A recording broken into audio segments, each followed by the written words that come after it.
Here are the learning objectives for Chapter 4. After studying this chapter, you should be able to define decision making and discuss the types of decisions and decision making conditions, discuss rational perspectives on decision making, including the steps involved, describe the behavior aspect of decision making, discuss group and team decision making, including its advantages and disadvantages and how it can be more effectively managed. In this discussion starter, here's a question that I want you to think about. Have you ever had an issue where you think the manager made the wrong decision based on the information given? What was the situation and what could have been done better? This decision starter is similar to the week 2 discussion. And I was going to give an example. However, I changed my mind. Instead, I want to say when you are not in a management or leadership position, it's easy to say what could have been done differently or better. There are some, I will say, that at times they're in these roles and they really don't care about the people or the career that they're in. And it shows in situations and in how decisions are handled. I try to keep all of that in mind when I talk about what I think I would have done differently. Because in my mind, doing something differently doesn't always equate to doing it better.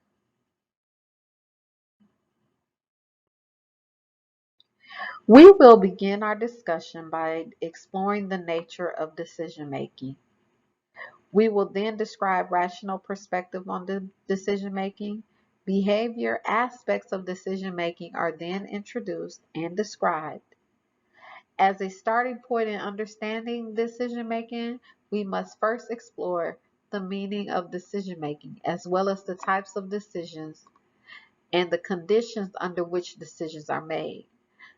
Because let's frankly be honest, some decisions are very easy to make, and the conditions under which the decision is very relaxed.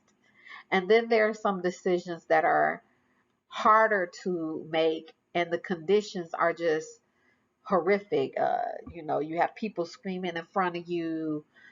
You have uh, staff members that you have to listen to both sides and then come with a decision. So the conditions under which decisions are made is just as the type of decisions that you're trying to make. Decision making can refer to either a specific act or general process. Decision making is defined as an act of choosing one alternative among a set of alternatives. But let's be real again. Decision making is much more than just this definition. Decision making is a process. It's a process of recognizing and defining the nature of a decision situation, identifying alternatives, and choosing the best alternative, and then putting that into practice. The word best implies effectiveness. And effective decision making requires the decision maker understand the situation driving the decision. That's a tongue twister for you. Here are two things that you need to know. First, managers make decisions about both problems and opportunities. For example, and I'm taking this right from chapter 4, making decisions about how to cut costs by 10% reflects a problem, an undesirable situation that requires a solution. But decisions are also necessary in situations of opportunity.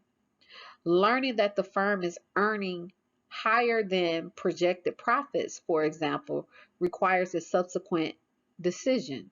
Should the extra funds be used to increase shareholder dividends, reinvest in current operations, or extend into new markets.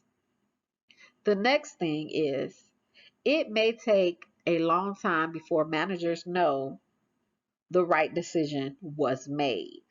For example, was the $4 billion price tag for Lucasfilms too high or too low? Because remember, Disney bought Lucasfilms, which included all of Star Wars and things like that. So that takes us right into the types of decisions that managers may have to make. I wanted to include this slide, which also has a YouTube video to watch Miss Lisa Stratman, president of NCSA Athletic Recruiting, and she says it's important to make tough decisions quickly to avoid regret. Do you agree with this approach to decision making? Something to think about. Managers must make many different types of decisions. In general, however, most decisions fall into two categories: programmed and non programmed. Program decisions are relatively structured or reoccur with some frequency or both. Many decisions regarding basic operating systems and procedures and standard organization transactions are of this variety and can therefore be programmed. And they gave us an example. An example is starting your car in the morning. Non-programmed decisions, on the other hand, are relatively structured and occur much less often than programmed decisions because, again, programmed decisions are those that are structured or reoccurs with some frequency. So organizations design are non-programmed. So decisions about new facilities, new products, labor contracts, and legal issues could be non-programmed decisions because they're unstructured and you don't have to make decisions about them on a regular day-to-day basis when you do a new startup. An example that they give is choosing a vacation destination. Unless you choose the same vacation destination every year. But what fun would that be? I included this slide. It's just a slide that shows decision making conditions. Because remember, the conditions in which we make our decisions is just as important as the decisions that we make. You have conditions that are certain, then you have some that are at risk, and you have some that um, there's a level of an uncertainty. And then it gives us the chances of making a bad decision depending on the condition that we're in. And you see that risk is a moderate chance to make a bad decision. It's almost like 50-50. But the more uncertain you are about a decision that has to be made, the more likely you are to make a bad decision. So again, the conditions in which we make the decisions are just as important as the type of decision that we need to make. Making a decision under certainty is when the decision maker knows with reasonable certainty what the alternatives are and what conditions are associated with each alternative. That is when state of certainty exists. For example, managers at a Singapore Airlines make the decision to buy 5 new jumbo jets. Their next decision would be from who to buy them. Because there are only two companies in the world that make jumbo jets, Boeing and Airbus, Singapore Airlines know its options exactly. So each has proven products and will guarantee prices and delivery dates. The airline thus knows the alternative conditions associated with each because there's only two. There is relatively little chance of making a bad decision.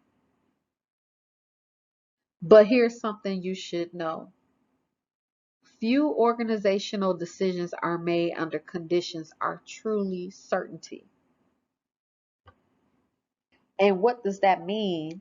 That means that there is no one that can guarantee prices and delivery dates. That's what that means.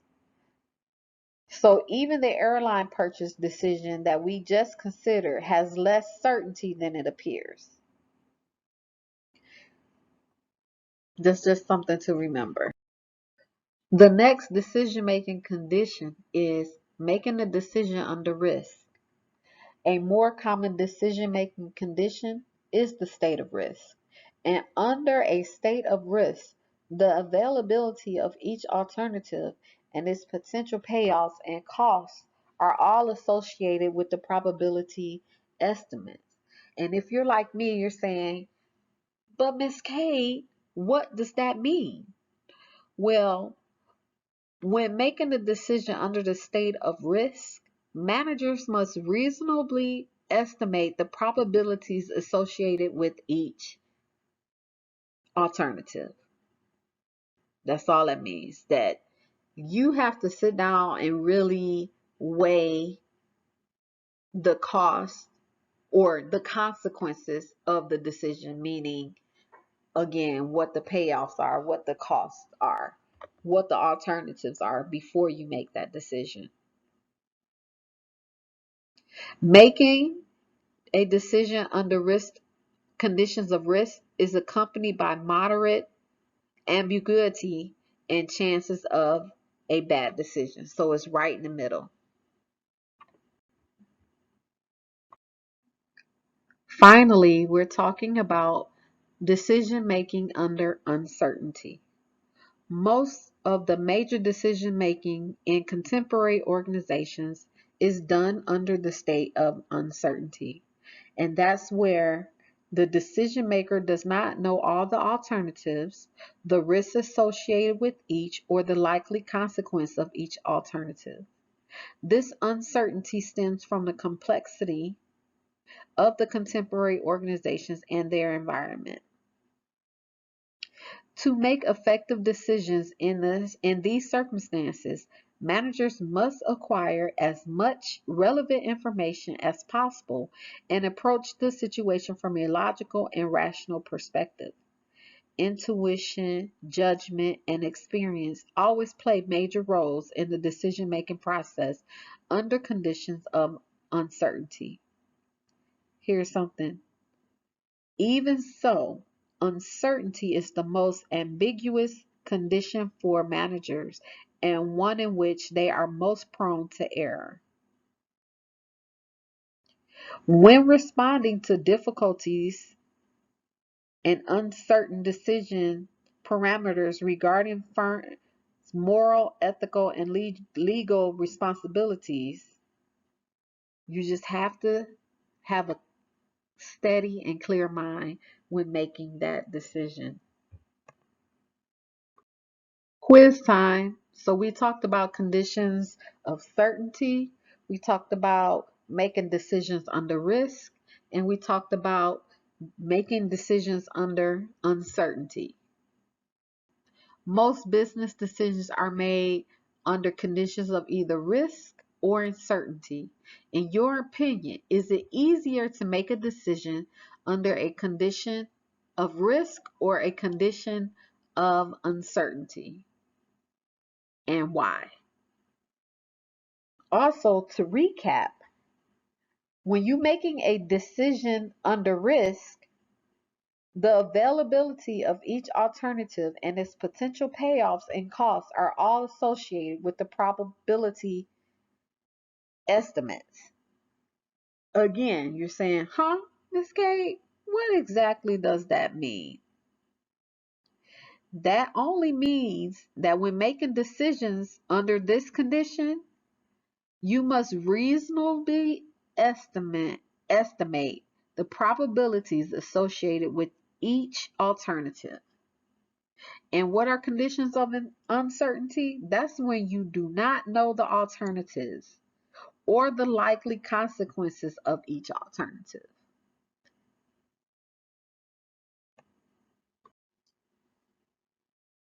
We're talking about the rational perspectives on decision making. Most managers like to think of themselves as rational decision makers. I know that's true because when I think about how I make my decisions, I would like to think that I am being very rational. And indeed, many experts argue that managers should try to be as rational as possible in making decisions. So that takes us right to the classical model of decision making. This is a perspective approach to decision making that tells managers how they should make decisions. It assumes that managers are logical and rational and that their decisions will be in the organization's best interests.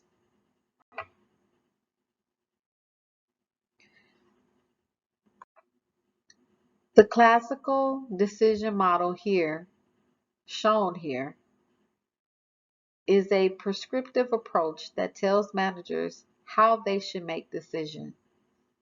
It rests on the assumptions that managers are logical and rational and that they make decisions that are best for the organization. So if you look at it, it says when faced with a decision situation, managers should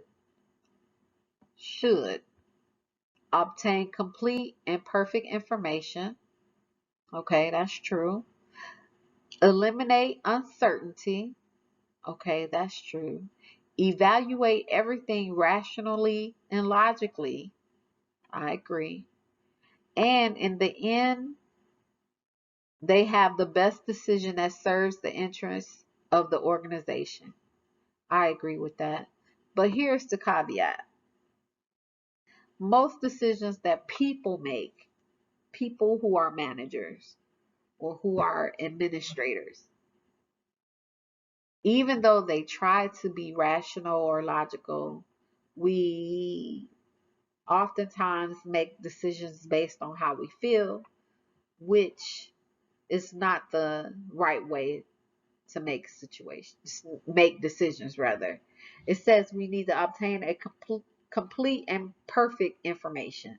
Sometimes the information that we get to make a decision is not always complete and is definitely not perfect, which can create uncertainty. So there's so many factors that go into making a rational and logical, and I would even say ethical decision. Here are the steps in a rational decision making. The first step is rational decision making is recognizing that a decision is necessary. That is, there must be more stimulus or spark to initiate the process.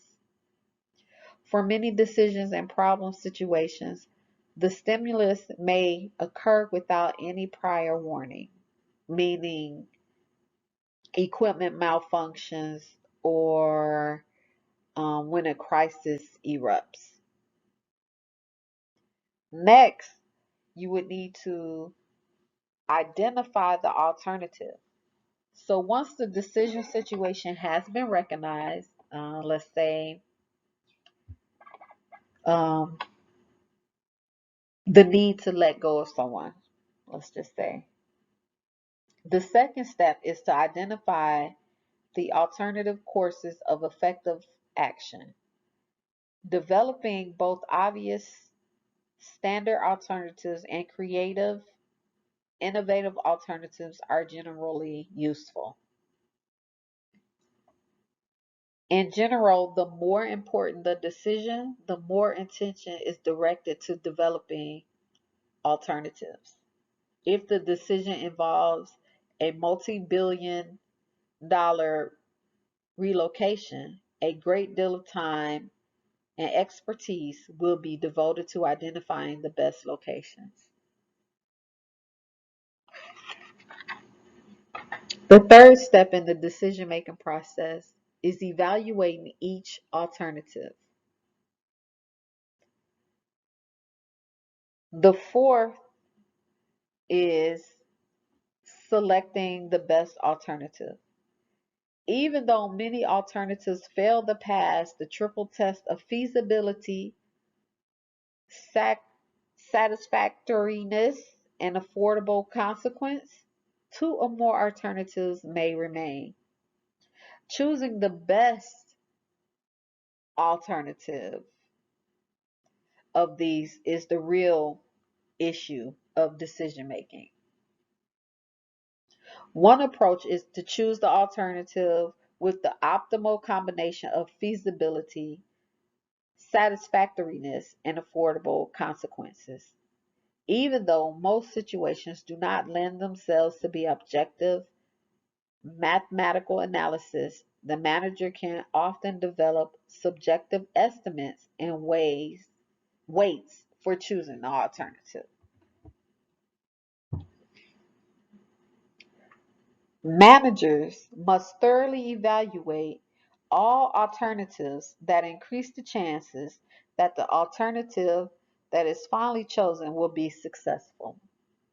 Failure to evaluate alternatives' feasibility, satisfactoriness, and consequences can lead to the wrong decision.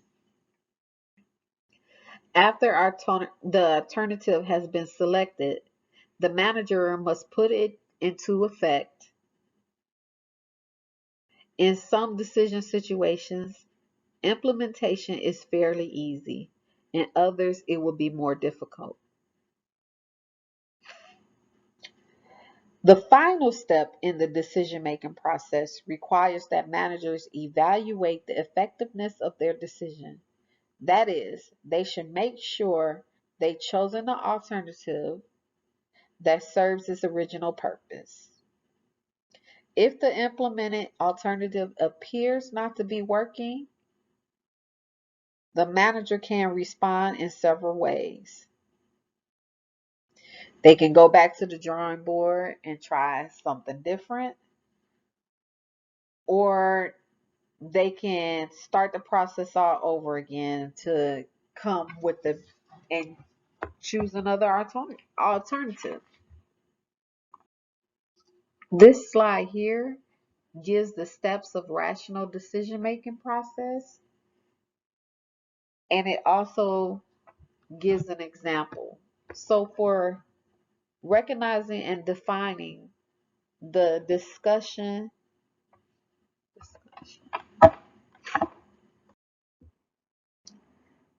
this slide is evaluating alternatives in the decision making process and what it looks like when you're going through and addressing each of the um, things that you need to have in the alternatives. So the alternative has to be feasible, satisfactory, and the alternative's consequences affordable. So when you're going through each, you have to ask yourself the questions. Is it feasible? If the answer is yes, you go on to alternative satisfactory. If the answer is no, then you have to scrap that one and start back all over. Is the alternative feasible? Yes. Is the alternative satisfactory? Yes. Is the alternative's consequence affordable? No.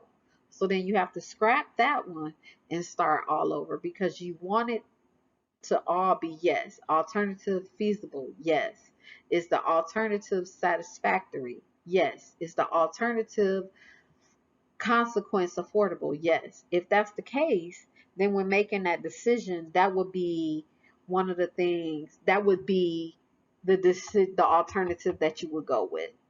So it's basically how we would write a list of pros and cons. So if it makes it for all, if the pros outweighs the cons, then you make that decision.